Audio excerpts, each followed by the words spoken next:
Selamat pagi atau selamat siang Ibu Erin dan Ibu Indah. Pada kesempatan ini kami kelompok 6 akan mempresentasikan final project kami mengenai studi kasus PT Mebel Indah. Kelompok 6 ini terdiri dari Muhammad Abdul Aziz Soleh, Lukas Theophilus, Elizabeth Dwi Prastiasesti dengan saya sendiri, Vigo Dewandra Hendrat Moko, dan Jesse Sultan Zaki. Proyek ini merupakan analisis komprehensif terhadap sistem manufaktur PT Mebel Indah yang mencakup peramalan permintaan, pengendalian kualitas, implementasi ERP, hingga evaluasi kelayakan investasi. Pada latar belakang yang kami temukan, di mana persaingan industri manufaktur ini semakin ketat, sehingga perusahaan dituntut memiliki proses produksi yang efisien dan berkelanjutan. Dengan banyaknya variasi produk dan proses yang kompleks, PT Mebel Indah ini membutuhkan sistem pengelolaan yang lebih terintegrasi. Oleh karena itu, kami merumuskan beberapa pertanyaan. Yang pertama, bagaimana pola tren dan karakteristik penjualan PT Mebel Indah berdasarkan data historis 2023 sampai 2024? Yang kedua, metode peramalan apa yang paling akurat untuk memprediksi permintaan produk furniture ke depan? Yang ketiga, apakah proses produk lack profitable dan Galaxy ini terkendali secara statistik dan memenuhi standar kualitas? Yang keempat, bagaimana tingkat kecacatan serta kestabilan kualitas berdasarkan P-chart dan NP-chart?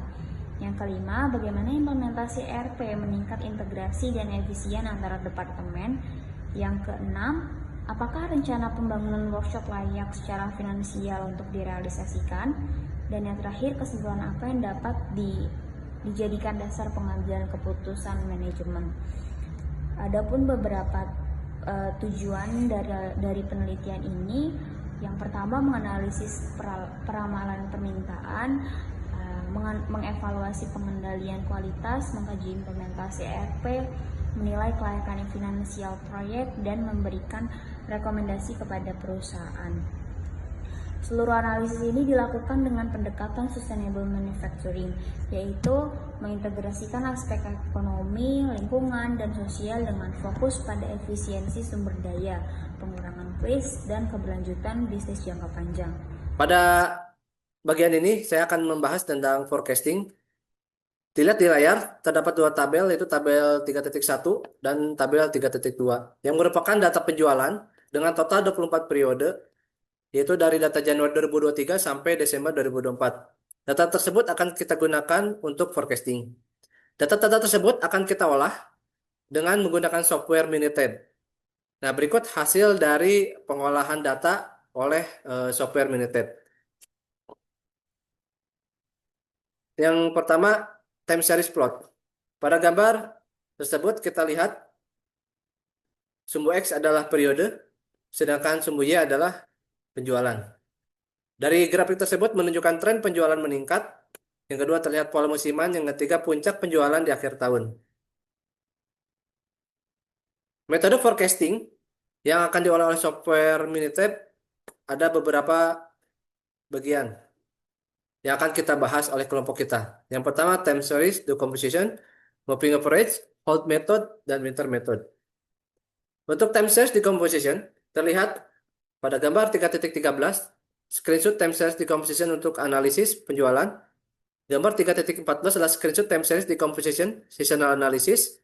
Dari grafik-grafik tersebut dapat disimpulkan memisahkan tren dan musiman. Yang kedua, menangkap lonjakan akhir tahun. Ketiga, akurasi terbaik, moving average terendah. Selanjutnya, moving average. Pada bagian ini terdapat forecast periode 25 sampai 36 dan ini adalah tampilan grafiknya. Dari moving average tersebut, dari grafik dan tabel tersebut kita bisa lihat forecast cenderung konstan. Data tersebut atau moving average ini cocok untuk data yang stabil. Yang ketiga, kurang responsif terhadap tren.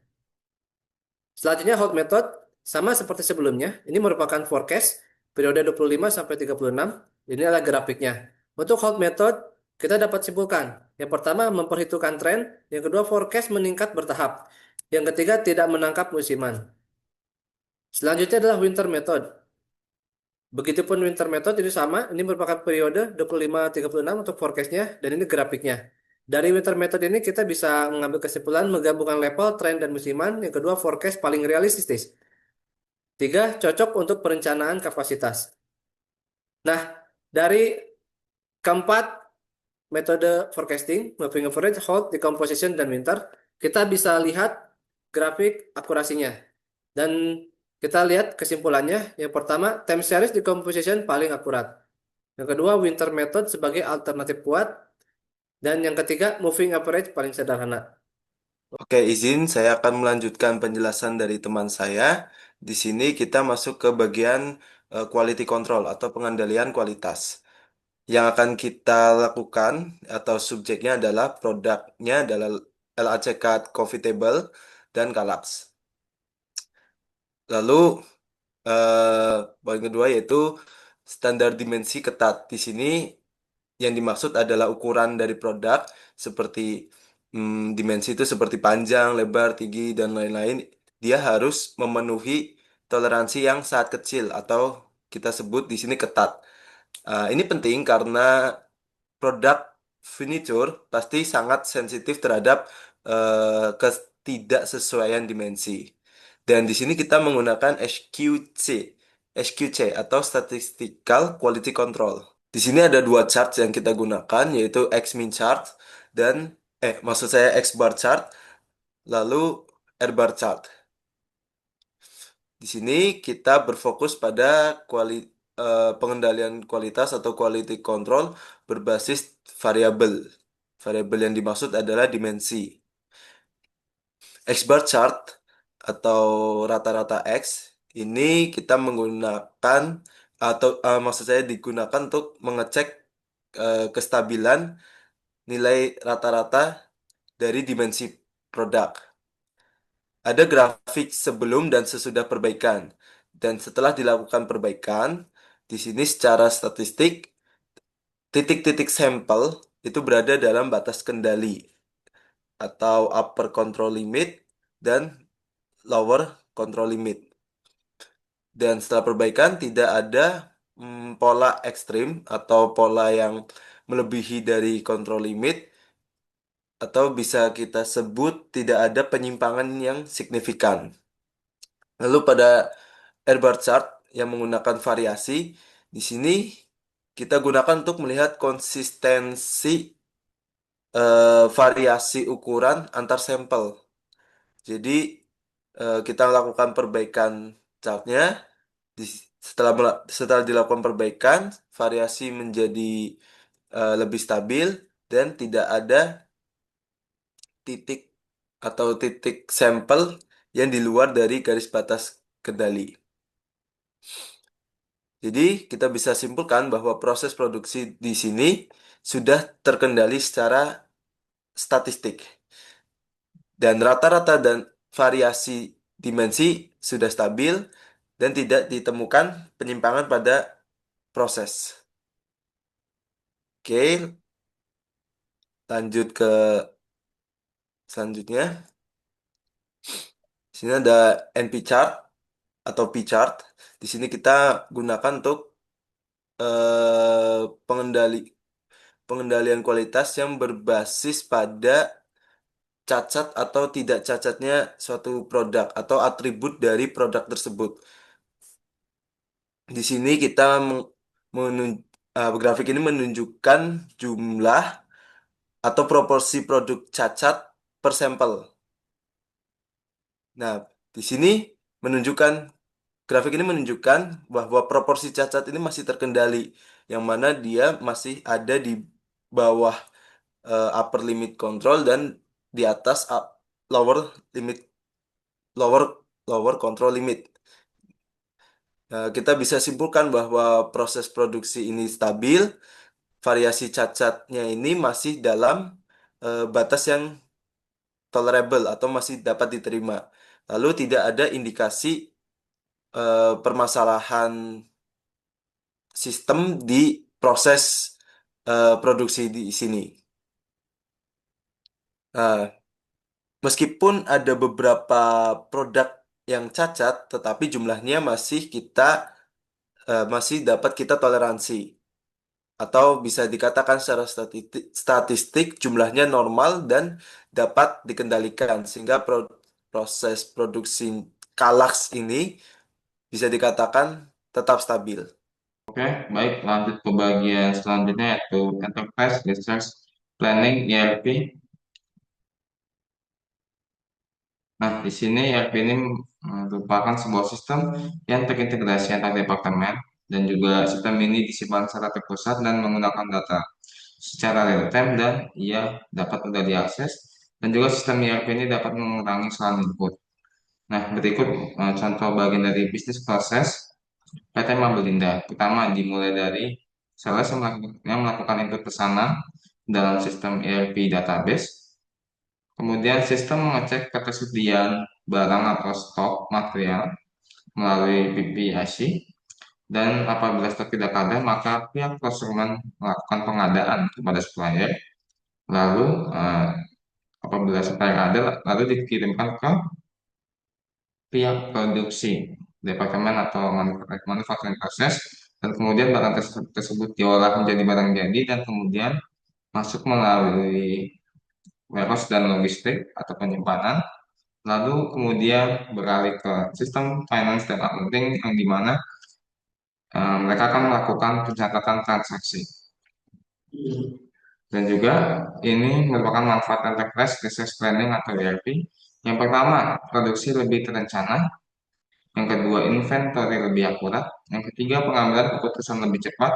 Dan yang terakhir, mendukung sustainable manufacturing. Pada bagian ini saya akan menjelaskan feasibility study atau studi kelayakan. Di sebelah kanan kita lihat adalah hasil dari perhitungan melalui software Excel. Pada tabel tersebut kita bisa lihat total investasi awal yang dibutuhkan untuk pembangunan dan operasional awal usaha minimarket sebesar 1,4 M. Dengan komposisi investasi yang didominasi oleh aset tidak menyusut berupa tanah sehingga mencerminkan orientasi investasi jangka panjang dan risiko penurunan nilai aset yang relatif rendah. Struktur investasi perusahaan telah tersusun secara proporsional antara aset tetap jangka panjang, tanah dan bangunan, dan aset operasional. Peralatan dan fasilitas pendukung sehingga mampu mendukung kelancaran operasional sekaligus memberikan dasar yang kuat bagi keberlanjutan usaha. Beban penyusutan investasi pada tahun pertama sebesar 100.544.000 dan cenderung menurun pada tahun-tahun berikutnya. Seiring berakhirnya umur ekonomis aset berumur pendek yang berdampak positif terhadap penurunan biaya tetap dan peningkatan profitabilitas di masa mendatang. Biaya tenaga kerja menunjukkan tren peningkatan yang stabil dari 1,3 M pada tahun pertama menjadi 1,7 M pada tahun kelima, yang mencerminkan asumsi penyesuaian gaji yang realistis secara karakteristik usaha yang labor intensif, sehingga efisiensi produktivitas tenaga kerja menjadi faktor kunci pengendalian biaya. Biaya material merupakan komponen biaya terbesar dengan nilai 17 M pada tahun pertama meningkat hingga 22 M pada tahun kelima, yang menegaskan bahwa usaha bersifat material intensif dan memerlukan strategi pengadaan serta pengendalian persediaan yang efektif untuk menjaga margin keuntungan. Biaya overhead relatif kecil dibandingkan biaya material dan tenaga kerja, namun tetap mengalami peningkatan yang konsisten akibat inflasi dan eskalasi biaya utilitas, sehingga efisiensi energi dan pemeliharaan preventif menjadi aspek yang penting dalam pengendalian biaya tidak langsung. Proyeksi pendapatan menunjukkan tren peningkatan yang stabil dari 18 M pada tahun pertama menjadi 27 M pada tahun kelima, yang sepenuhnya didorong oleh kebijakan kenaikan harga sebesar 10% pada tahun 10% per tahun dengan asumsi volume penjualan yang konstan. Analisis arus kas menunjukkan bahwa proyek mengalami defisit pada periode awal, namun mulai menghasilkan surplus yang meningkat secara signifikan sejak tahun kedua hingga kelima, dengan saldo kas akhir positif sebesar 4,5 M, yang menandakan kemampuan proyek dalam membiayai operasional dan menghasilkan akumulasi kas. Hasil analisis kelayakan finansial menunjukkan NPV positif sebesar 3,1 M sebesar 40% serta payback period selama 3,11 tahun, yang mengindikasikan bahwa proyek layak secara finansial dan memiliki tingkat pengambilan investasi yang sangat baik. Secara keseluruhan berdasarkan analisis investasi, biaya operasional, proyeksi pendapatan, dan arus kas, proyek ini dinilai layak untuk direalisasikan karena mampu memberikan nilai tambah, pengembalian investasi yang cepat, serta prospek keberlanjutan usaha dalam jangka menengah hingga panjang. Terima kasih. Selanjutnya kesimpulan. Winter method paling tepat untuk forecasting karena akurat menangkap tren dan musiman. Control chart menunjukkan proses produksi terkendali, namun kualitas masih perlu ditingkatkan. ERP, Enterprise Resource Planning efektif mengintegrasikan data dan mendukung keputusan manajemen. Visibility saat tadi menyatakan proyek layak direalisasikan. Saran, terapkan winter method secara konsisten. Yang kedua, lakukan perbaikan kualitas berkelanjutan, optimalkan pemanfaatan Enterprise Resource Planning. Yang terakhir adalah kendalikan biaya dan realisasikan investasi bertahap. Baik, cukup sekian presentasi dari grup SMS 06. Terima kasih.